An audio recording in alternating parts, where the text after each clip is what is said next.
Assalamualaikum warahmatullahi wabarakatuh. Kami dari kelompok 9 akan mempresentasikan makalah kami yang berjudul tentang manajemen hubungan masyarakat, yang beranggotakan saya sendiri, Seri Zaltunisa, Sarifah Leopatra, dan Sela Selviana Putri.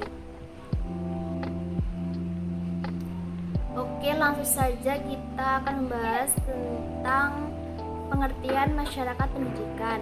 Pendidikan pada hakikatnya merupakan pencerminan kondisi negara dan kekuatan sosial politik yang tengah berkuasa. Pendidikan berbasis masyarakat merupakan model pendidikan yang dimana segala hal yang terkait di dalamnya lebih banyak melibatkan peran masyarakat daripada campur tangan pemerintah. Melalui lembaga pendidikan berbasis masyarakat berupaya untuk memperbaiki kehidupan terus-menerus melalui pemberdayaan dengan sarana pendidikan dan pelatihan. Contohnya seperti TPA, pesantren, dan lembaga pendidikan berbasis masyarakat lainnya. Oke, selanjutnya kita akan membahas tentang hakikat dan tujuan dari hubungan masyarakat atau bisa disingkat dengan HUMAS. Menurut Grewing, Public Relation atau hubungan masyarakat merupakan kegiatan manajemen komunikasi antara sebuah organisasi dengan berbagai macam publiknya. Sedangkan menurut Sukatende, HUMAS merupakan metode komunikasi untuk menciptakan citra positif dari mitra organisasi atas dasar menghormatinya kepentingan bersama. Kemudian tujuan dari HUMAS yaitu membuat sebuah kepercayaan kepada lembaga pendidikan yang tentu saja akan berdampak positif seperti menambah perhatian dan kepedulian masyarakat terkait peningkatan kualitas pendidikan yang ada, pada akhirnya dapat meningkatkan proses kegiatan belajar mengajar di lembaga pendidikan yang bersangkutan. Saya di sini akan menjelaskan tentang model dan prinsip hubungan masyarakat. Model hubungan masyarakat itu ada dua, yaitu model komunikasi satu arah dan model komunikasi dua arah. Dengan model pendekatan informasi komunikasi masih digunakan setiap harinya, terutama dalam pelaporan pemerintah, menginformasikan laba kuartalan dan laporan serupa dimaksud hanya untuk menginformasikan. Dalam komunikasi dua arah terdapat dua model manajemen, yaitu asimetris dan simetris. Asimetris itu yaitu keyakinan ini dipelajari polling dan cara lain.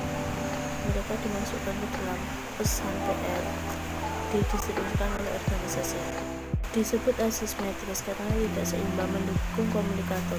Komunikator tidak mengalami perubahan nyata, tetapi menggunakan ide-ide yang dia tahu akan resonansi dalam berkomunikasi dengan publik. Tujuan membujuk mereka pada beberapa masalah atau topik. Prinsip hubungan masyarakat itu yaitu dalam melaksanakan tugasnya harus sesuai dengan realitanya dan tidak didasarkan pada fiksi, argumen atau hoax yang berkembang di lingkungan masyarakat. Tidak boleh menggunakan taktik, upaya, dan juga siasat yang bertujuan untuk menipu atau membodohi media massa. Harus bekerja dan berkontribusi dengan mengutamakan kepentingan sosial, bukan untuk individu atau kepentingan pribadi khusus. Selanjutnya yaitu poin D, hubungan sekolah dengan masyarakat. Hubungan lembaga pendidikan sekolah dengan masyarakat merupakan bentuk dari hubungan sosial pihak sekolah dengan masyarakat. Menurut Purwanto dan Hasbullah mengungkapkan bahwa hubungan sekolah dengan masyarakat mencakup hubungan sekolah dengan hubungan sekolah lainnya, sekolah dengan pemerintah setempat, sekolah dengan instansi dan jabatan lainnya, dan sekolah dengan masyarakat pada umumnya.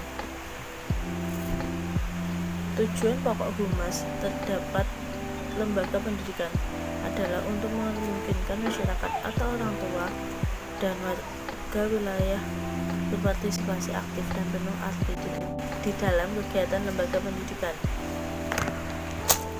Selanjutnya yaitu urgensi manajemen humas dalam meningkatkan efektivitas komunikasi antara sekolah dan keluarga. Tujuan pokok humas terdapat di lembaga pendidikan adalah untuk memungkinkan masyarakat atau orang tua dan wilayah-wilayah warga berpartisipasi aktif dan penuh arti di dalam kegiatan lembaga pendidikan.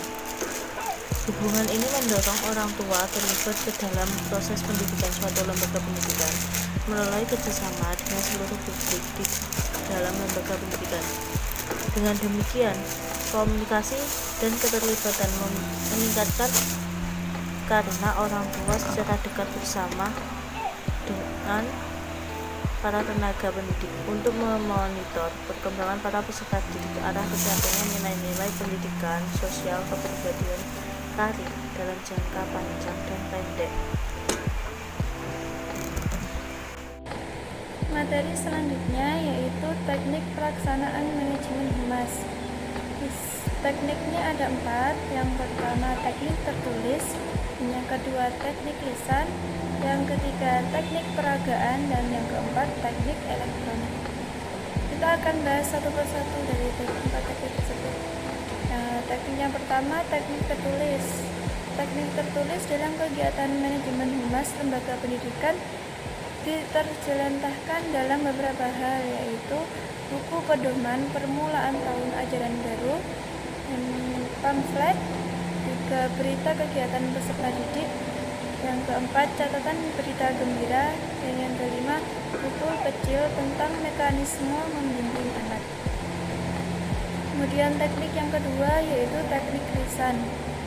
Bentuk nyata teknik lisan dalam manajemen humas lembaga pendidikan termuat dalam uraian berikut, yaitu A. Home visit atau kunjungan rumah, yang bertujuan untuk mengetahui kondisi sebenarnya yang dialami oleh peserta didik. Yang B. Memanggil orang tua, bertujuan untuk mengetahui perkembangan pendidikan anak mereka. Dan yang ketiga pertemuan.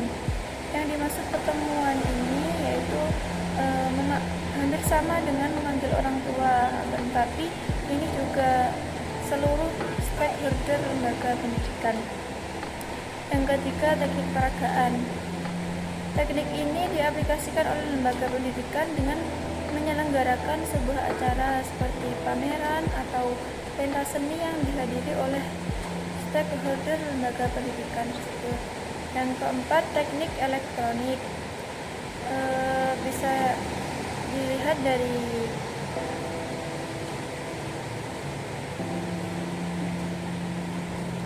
namanya, yaitu teknik ini mengutamakan perangkat elektronik yang dilakukan, yaitu berupa promosi lembaga pendidikan. Kemudian materi selanjutnya kerjasama dengan pemerintah atau masyarakat umum. Lembaga pemerintah hampir seluruhnya dilengkapi dengan bagian humas. Kelengkapan ini dianggap sangat penting karena falsafah negara, yaitu dari rakyat, oleh rakyat, dan untuk rakyat. Peran kegiatan kehumasan pemerintahan adalah mengkomunikasikan dan menginformasikan kepada publik tentang rencana kerja, kinerja, dan capaian hasil yang harus dilakukan pemerintah. Kemudian beberapa elemen dalam praktik humas yang efektif adalah usaha yang terencana dengan menjalankan fungsi manajemennya, kemudian hubungan antara organisasi dengan publiknya, kemudian evaluasi terhadap pelaksanaan kehumasan dan opini. Selanjutnya kita masuk pada materi yang terakhir, yaitu problematika dalam manajemen humas. Adapun problematika dalam manajemen humas yaitu yang pertama kedudukan humas dalam struktur suatu kelembagaan yang belum berarti, dan kedua sumber daya manusia humas yang tidak profesional atau penempatannya tidak sesuai dengan kompetensinya. Yang ketiga, koordinasi bagian humas dengan bagian lain tidak terjalin dengan baik. Dan yang keempat, kurangnya dukungan sarana dan prasarana atau infrastruktur di bidang humas. Yang kelima, terbatasnya akses dan kewenangan humas itu sendiri. Dan yang terakhir, kurangnya komitmen dari pemimpin organisasi.